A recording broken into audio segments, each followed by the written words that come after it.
Hello my dear friends, कैसे हैं आप सब? आई होप आप सब बहुत अच्छे होंगे। My dear friends, contract costing में हमने अपना पहला फेज कंप्लीट कर लिया। माय डियर फ्रेंड्स, कुछ मैसेजेस आ रहे हैं हमारे पास जिसमें ये लिखा जा रहा है कि सर हम लोग जो नोशनल प्रॉफिट से 1/3 या जो 2/3 प्रॉफिट्स ट्रांसफर करते हैं उसका मेथड्स आपने नहीं बताया। सो माय डियर फ्रेंड्स, मैं आप सबको ये अनाउंस कर देना चाहता हूं कि it is out of your syllabus. It is out of your syllabus. My dear friends, as per the new revised syllabus, अब से जो होगा वो नोशनल प्रॉफिट जितना भी हमारा आएगा वो डायरेक्टली ट्रांसफर कर दिया जाएगा कॉस्टिंग पीएल में।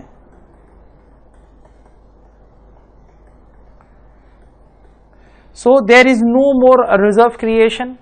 नो मोर 1/3 2/3 वाला कंसेप्ट पूरी तरीके से डिलीट हो चुका है by the institute. My dear friends, आज जो हमारा टॉपिक है दैट इज एस्केलेशन क्लॉज। जैसा कि आप सब जानते हैं, एस्केलेशन मतलब increase in prices. My dear friends, escalation clause is again link with standard costing. जो भी मेरे वीडियोस रेगुलर बेसिस पे देख रहे हैं उनको लगता होगा कि सर हर एक चैप्टर में स्टैंडर्ड कॉस्टिंग से लिंक क्यों कर रहे हैं। माय डियर फ्रेंड्स, एक बात एकदम ध्यान से सुनिए, कॉस्टिंग में हर एक चैप्टर कहीं ना कहीं मेरे स्टैंडर्ड कॉस्टिंग प्रिंसिपल से लिंक रहता है। इसलिए मैं हर एक चैप्टर में जो पार्ट मेरे स्टैंडर्ड कॉस्टिंग से लिंक है उसे मैं अलग से लिखवाता हूं। My dear friends, contract costing में भी एस्केलेशन क्लॉज जो है वो मेरे स्टैंडर्ड कॉस्टिंग प्रिंसिपल्स को फॉलो करता है। अब आपके मन में सवाल उठता होगा कि सर कैसे एस्केलेशन क्लॉज मेरा स्टैंडर्ड कॉस्टिंग प्रिंसिपल्स को फॉलो कर रहा है क्या escalation clause? My dear friends, as discuss before, contract costing में दो पार्टीज होते हैं, one is contractor and other one is contractee. So जो कॉन्ट्रैक्टर होता है he is basically responsible to perform the work against which contractor को consideration मिलता है, एंड ये कंसिडरेशन देता कौन है? कॉन्ट्रैक्टी। माय डियर फ्रेंड्स, अब प्रॉब्लम ये है कि ये जो कंसिडरेशन है इसे हम अपने लैंग्वेज में, कॉन्ट्रैक्ट कॉस्टिंग के लैंग्वेज में इसे हम कॉन्ट्रैक्ट प्राइस बोलते हैं, एंड ये फिक्स कर दिया जाता है before the start of contract. My dear friends, अब अगर हम एक एग्जांपल लें कि सपोज कीजिए मेरा जो कॉन्ट्रैक्ट प्राइस है दैट इज ₹10 lakhs। अब कॉन्ट्रैक्टर ये बोल रहा है कि ये जो 10 lakhs मैंने फिक्स किया इसमें मेरा 20% मार्जिन जुड़ा हुआ है, इसमें मेरा 20% मार्जिन जुड़ा हुआ है। सो इट मींस ये जो कॉन्ट्रैक्ट प्राइस है इसमें कॉन्ट्रैक्टर का 20% प्रॉफिट जुड़ा हुआ है। सो अगर हम ये देखें तो इसका अगर हम कॉन्ट्रैक्ट कॉस्ट निकालने का कोशिश करें कि कॉन्ट्रैक्ट कॉस्ट कितना निकलेगा, तो कैसे निकलेगा? 10 lakhs divided by 120 into 100। So 10 divided by 120 into 100। So contractor जो है वो ये बोल रहा है कि 8.33 lakhs का अगर मेरा कॉस्ट लग रहा है और मुझे अगर 10 lakhs का रेवेन्यू मिल रहा है then it is okay, no issue. अब कॉन्ट्रैक्टर क्या करेगा? कॉन्ट्रैक्टर कॉन्ट्रैक्टी को ये बोलेगा कि अगर मेरे प्राइस में, ध्यान से सुनिएगा my dear friends, if my price will go up by 5% या फिर 10% तक भी अगर मेरा प्राइस goes up, तो उस केस में हम अपने कॉन्ट्रैक्ट प्राइस को अनचेंज्ड रखेंगे। सो क्या डील हो रहा है? डील ये हो रहा है कि अगर मेरा कॉन्ट्रैक्ट कॉस्ट में variation is up to 5%, then contract price will remain unchanged. My dear friends, ध्यान दीजिएगा, मैंने जो टर्मिनोलॉजी यूज किया है वो ये यूज किया है कि अगर मेरा कॉन्ट्रैक्ट कॉस्ट, अगर मेरा price is up to 5% deviation, price, हम सिर्फ प्राइस का बात कर रहे हैं my dear friends, escalation clause will cover only deviation in price. ध्यान दीजिएगा my dear friends, contract costing में एस्केलेशन क्लॉज सिर्फ और सिर्फ प्राइस के बारे में डिस्कस कर रहा है। अगर कॉन्ट्रैक्टर का इनएफिशिएंसी के कारण उसको लॉस हो रहा है, इनएफिशिएंसी के कारण उसका लॉस हो रहा है, प्लानिंग में इनएफिशिएंसी है, एग्जीक्यूशन में इनएफिशिएंसी है, तो उस केस में कॉन्ट्रैक्टर एस्केलेशन क्लॉज यूज नहीं कर सकता है।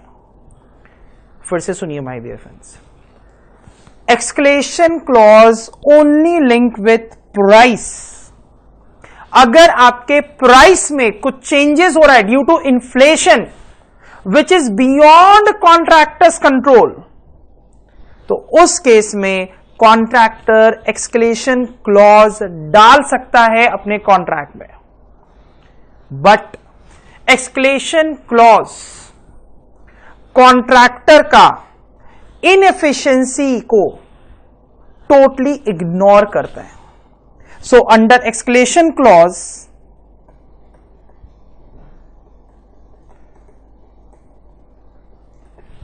Only deviation with respect to price is covered. It totally ignores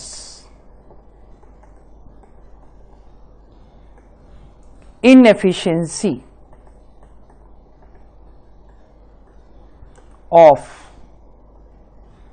contractor. My dear friends, ये बात आप हमेशा ध्यान रखिएगा। एस्केलेशन क्लॉज में सिर्फ और सिर्फ हम प्राइस का बात कर रहे हैं, बिकॉज एस्केलेशन क्लॉज मेरा सिर्फ और सिर्फ प्राइस का बारे में ही बात करता है। वो इनएफिशिएंसी को टोटली इग्नोर करता है। वो बोलता है inefficiency is on your part. Contractor का इनएफिशिएंसी के लिए कॉन्ट्रैक्टी को क्यों परेशान कर रहे हो? कॉन्ट्रैक्टी का क्या गलती है?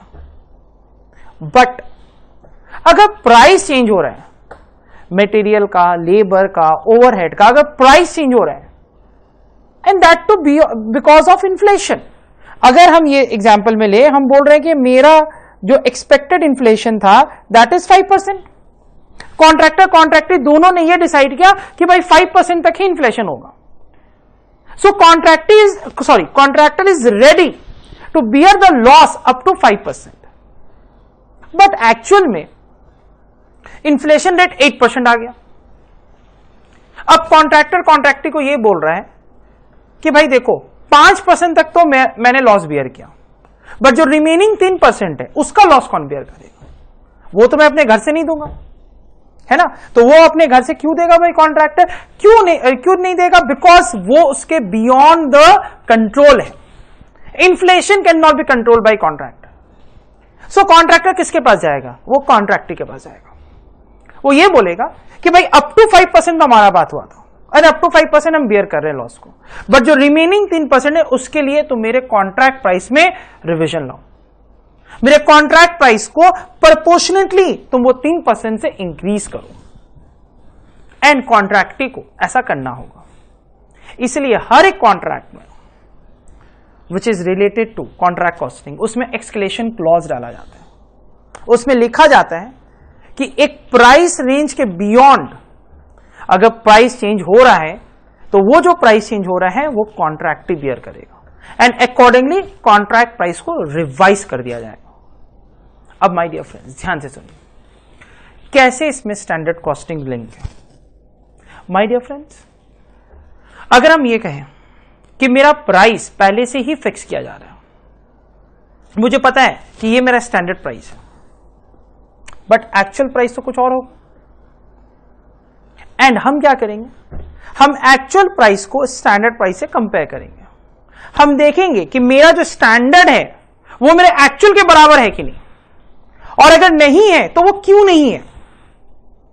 सपोज कीजिए मेरा standard price of material A is 100 rupees. जब हम कॉन्ट्रैक्ट कर रहे थे तो स्टैंडर्ड प्राइस ऑफ मटेरियल ए जो है वो फिक्स कर दिया गया 100 रुपीज। सो कॉन्ट्रैक्टर ने कहा कि भाई 100 रुपीज फिक्स्ड है। अब कॉन्ट्रैक्टर बोला भाई 5% का लॉस हम और बियर करेंगे। सो अगर मेरा मटेरियल का प्राइस 105 रुपए तक भी चल जाए तो भी वो कॉन्ट्रैक्टर का जिम्मेवारी। बट जब एक्चुअल ऑपरेशन स्टार्ट किया गया तो देखा गया कि मेरा जो मटेरियल प्राइस है वो ना 100 रुपए है, ना 105 रुपए है, बल्कि वो 108 रुपए है। एंड इस केस में मेरा एक्चुअल प्राइस कितना हो गया 108, मेरा स्टैंडर्ड प्राइस कितना हो गया 100, रिवाइज स्टैंडर्ड प्राइस मेरा कितना हो गया 105। अब हम क्या कर रहे हैं, हम 105 को 108 से कंपेयर कर रहे हैं। कॉन्ट्रैक्टर बोलेगा भाई ये तो मेरा एडवर्स वेरिएंस है। सो जो 3 रुपए जो मेरा इंक्रीज हुआ है विच is beyond the contractors control, उस 3 रुपए के लिए मेरा एक्सक्लेशन क्लॉज डाला जाएगा under contract cost. My dear friends, एक छोटा सा सम्स हम लोग देखते हैं। अगर सपोज कीजिए there are two kinds of material A and material B. Now standard quantity of material A is 5000, material B is 3500. My dear friends, standard price जो फिक्स किया गया है that is 50 rupees and material B का जो price fix किया गया है that is 80 rupees. अब ध्यान देखिएगा, ध्यान से सुनिए। Standard quantity of material A equals to 5000।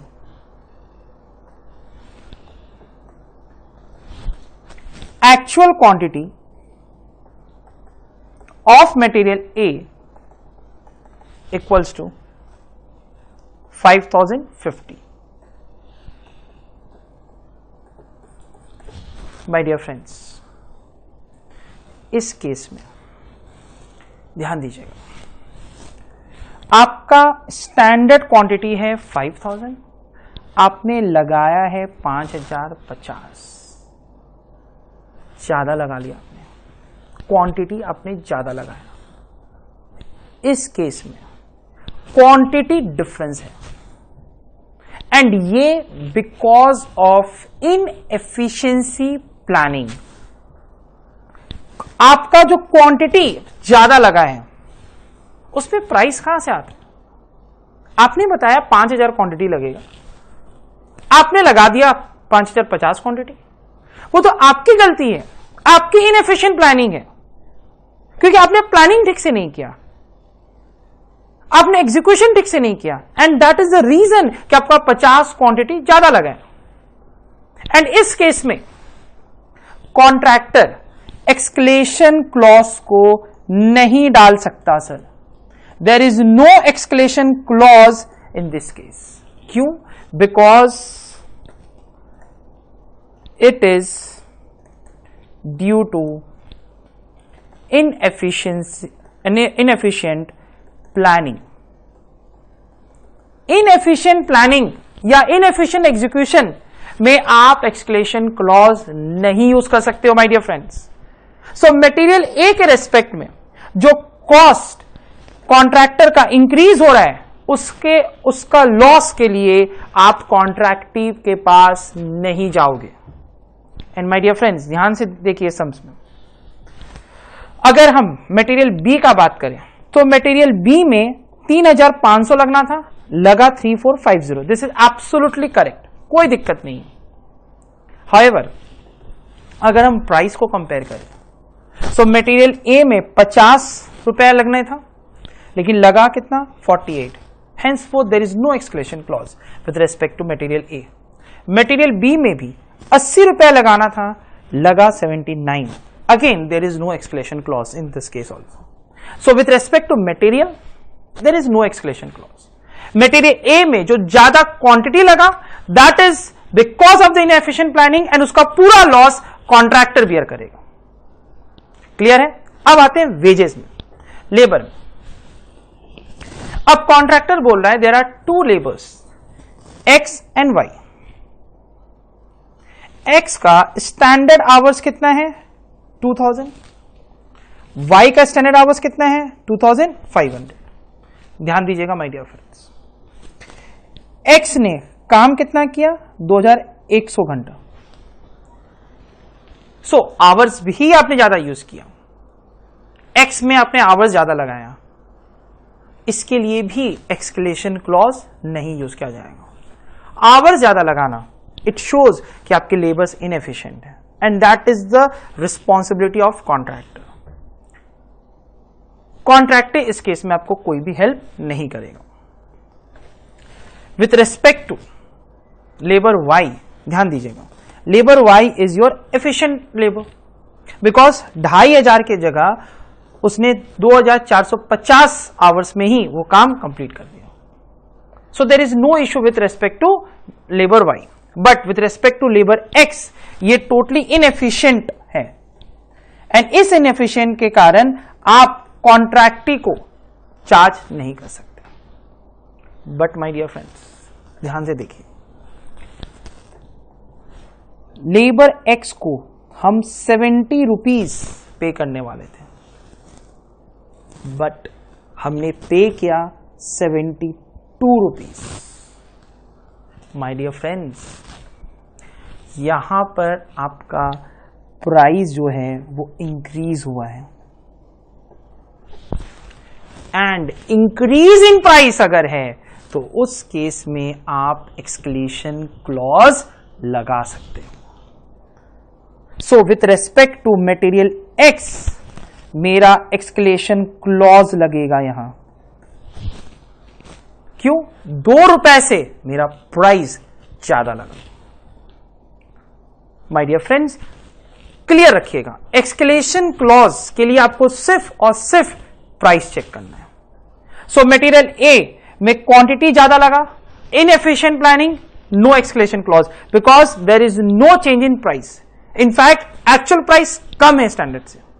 Material B में कुछ भी नहीं हुआ, लेबर वाई में कुछ भी नहीं हुआ, लेबर एक्स में दोनों चीज है, मेरा आवर्स भी ज्यादा है और मेरा प्राइस भी ज्यादा है. बट आवर्स के लिए मेरा एक्सक्लेशन क्लॉज नहीं लगेगा, मेरे प्राइस के लिए एक्सक्लेशन क्लॉज लग जाएगा. My dear friends so escalation clause जब हम लगाते हैं तो क्या होता है, एक्सक्लेशन क्लॉज